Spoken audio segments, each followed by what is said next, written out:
Welcome to new TV Telugu. Tamil Nadu రాజకీయాల్లో సనాతన ధర్మం వివాదం మరోసారి రాజుకుంది. డిఎంకే నేత, ప్రస్తుత ప్రతిపక్ష నాయకుడు ఉదయనిధి స్టాలిన్ ఈసారి ఏకంగా అసెంబ్లీ వేదికగా సనాతన ధర్మాన్ని నిర్మూలించాలని పిలుపునిచ్చారు.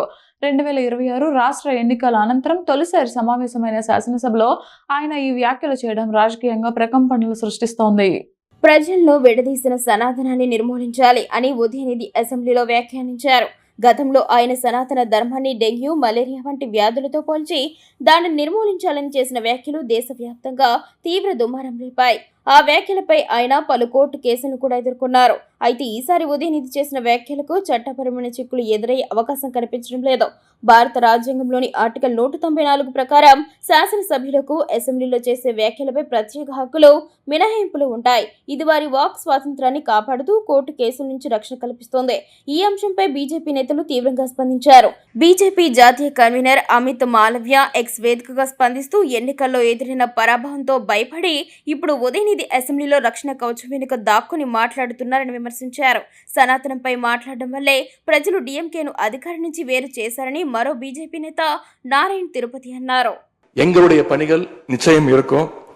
மாண்பு பேரவைத் தலைவர் அவர்களே, இந்த அரசு பொறுப்பேற்ற நிகழ்ச்சியில் நடந்த ஒரு நிகழ்வை இங்க நான் சுட்டிக்காட்ட விரும்புகின்றேன். ஏற்கனவே சுட்டிக்காட்டியிருக்கிறாங்க. அந்த நிகழ்ச்சியில தமிழ்தாய் வாழ்த்து 3வது இடத்துக்கு தள்ளப்பட்டிருக்கு. இது தமிழ்நாட்டு மக்கள் மத்தியில மிகப்பெரிய ஒரு கோபத்தையும் அதிர்ச்சியையும் ஏற்படுத்தி இருக்கு. அதை எதிர்கட்சிகள் எல்லோரும் விமர்சிச்சிருக்கிறோம். அதுக்கு ஆளுங்கட்சியும் ஒரு விளக்கத்தையும் கொடுத்திருக்கிறாங்க, நானும் பார்த்தேன். எங்களோட கருத்து என்ன அப்படின்னா, பாஜக ஆட்சிக்கு வந்திருக்கக்கூடிய மேற்கு வங்க மாநிலத்துல பதவியேற்பு நிகழ்ச்சியின் போது வந்தே மாதரம் பாட்டு பாடப்படல. ஆனா இங்க தமிழ்நாட்டுல அது பாடப்பட்டிருக்கு. மேற்கு வங்கத்துல இன்னைக்கு யாரு ஆளுநரா போய் உட்கார்ந்து இருக்காங்க அப்படின்னு உங்க அத்தனை பேருக்கும் தெரியும், நான் சொல்ல வேண்டிய அவசியம் இல்லை. அவர் இங்க ஆளுநரா இருந்தப்போ தமிழ்நாடு சட்டமன்ற பேரவையில தமிழ்தாய் வாழ்த்துக்கு முன்னாடி தேசிய கீதம் பாடணும்னு பேரவையினுடைய மரபையே மாத்த சொன்னவர் தான் இன்னைக்கு மேற்கு வங்கத்துல ஆளுநரா இருக்கிறாரு. அதை நாங்க உறுதியா, எங்களுடைய தலைவர் அப்போதைய முதலமைச்சர் உறுதியா மறுத்தார்.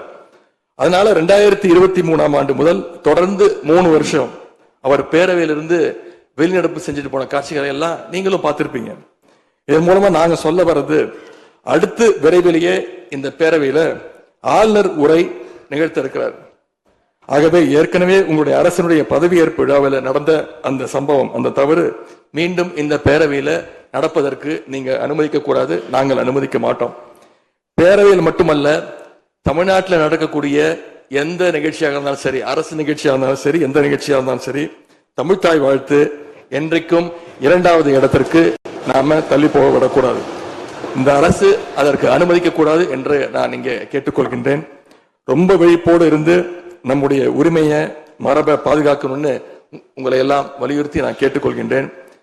அன்பு பேரவைத் தலைவர் அவர்களே, வண்டிக்கு பிரேக் எப்படியோ, ஒரு காலைக்கு மூக்கலாங்கயிறு எப்படியோ, அப்படிதான் ஆளுங்கட்சிக்கு எதிர்கட்சி அப்படின்னு பேரறிஞர் அண்ணா அவர்கள் நமக்கு சொல்லியிருக்கிறார். ஆகவே பேரறிஞர் அண்ணா சொன்ன வழியில ஆளுங்கட்சியினுடைய செயல்பாட்டை உற்று நோக்கி உங்களுடைய நிறைகளை, குறைகளை சுட்டு காட்டுகின்ற ஒரு ஆக்கப்பூர்வமான எதிர்கட்சியாக நாங்கள் நிச்சயமாக செயல்படுவோம். தமிழ்நாட்டுடைய உரிமைகளுக்காகவும் வளர்ச்சிக்காகவும் நாம எல்லாரும் சேர்ந்து ஒன்னா பயணிப்போம். எது எப்படி ஆனாலும் திராவிட இயக்கத்தினுடைய அடிப்படை கொள்கைப்படி எல்லோருக்கும் எல்லாம் கிடைக்கிறதை உறுதி செய்கின்ற வகையில எதிர்கட்சி வரிசையில இருந்து நாங்கள் நிச்சயம் செயல்படுவோம். நடந்து முடிந்த தேர்தலில் ஆட்சி அமைப்பதற்கான பெரும்பான்மையை ஆளுங்கட்சிக்கு மக்கள் வழங்காமல் போனாலும் திராவிட முன்னேற்ற கழகத்துடைய தலைமையில் தேர்தலை சந்திச்சு வென்ற தோழமை இயக்க சட்டமன்ற உறுப்பினர்களுடைய ஆதரவோடு ஆட்சி அமைத்திருக்கக்கூடிய புதிய அரசிற்கும் மாண்பு முதலமைச்சர் அவர்களுக்கும் என்னுடைய வாழ்த்துக்களை நான் மீண்டும் தெரிவித்துக் கொள்கின்றேன். மாண்புமிகு பேரவைத் தலைவர் அவர்களுக்கும் பேரவை துணைத் தலைவர் அவர்களுக்கும் என்னுடைய நன்றி. உங்களுடைய பணிகள் சிறக்கட்டும். மீண்டும் என்னுடைய வாழ்த்துக்களை தெரிவித்துக் கொள்கிறேன். நன்றி, வணக்கம். வெல்க தமிழ், வாழ்க தமிழ்நாடு. மக்களை பிரிக்கும் சனாதானம் நிச்சயம் ஒழிக்கப்பட வேண்டும். நன்றி, வணக்கம்.